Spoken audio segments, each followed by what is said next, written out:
কবুতরে আজ তিল দিব।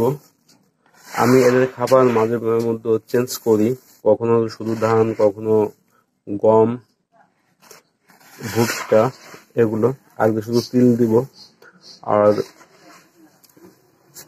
এর আগে আমি তিল দিই নাই। আমি 1-2 দিন তিল খাওয়াবো, তারপর আবার এদের খাবার চেঞ্জ করব। তিলে যদিও ময়লা আছে, আমি পরিষ্কার করার চেষ্টা করছি, তারপরও কিছু ময়লা থেকে যায়। এদিকে এদের খাবার দেওয়া কমপ্লিট।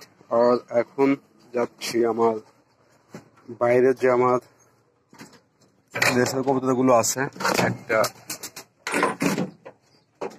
অলরেডি দাঁড়িয়েছিল, এখন এদের খাবার দেওয়া হবে। হ্যাঁ না বাবু, তোমাদের খাবার দিচ্ছে, এরা খাবে কিনা। কারণ আমার ওইখানে দেখলাম যে কিছু কিছু কবুতর ওরা খাচ্ছে না, মানে ওরা ভাবতে যে আজকে কি দিছে এখানে।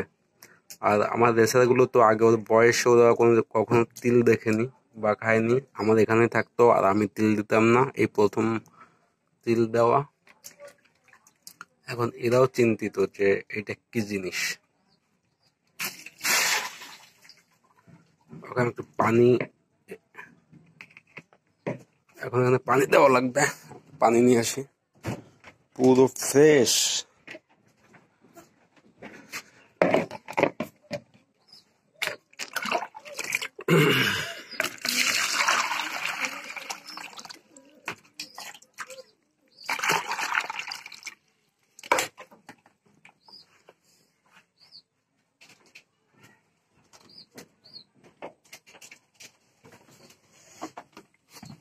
সবকিছু কমপ্লিট।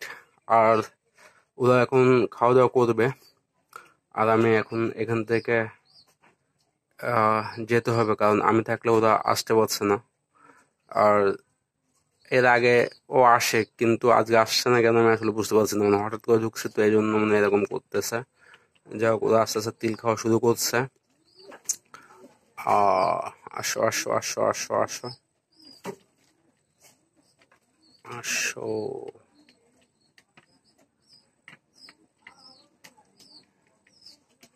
ওরা সবাই ভাবছে কি জিনিস, এ তো আগে দেখিনি। আমি এখন এখান থেকে বেরোচ্ছি, আর ভিডিওটা এখানে অফ করছি। ভিডিওটা ভালো লাগলে অবশ্যই সাবস্ক্রাইব, লাইক করে দিন। ওকে, বাই।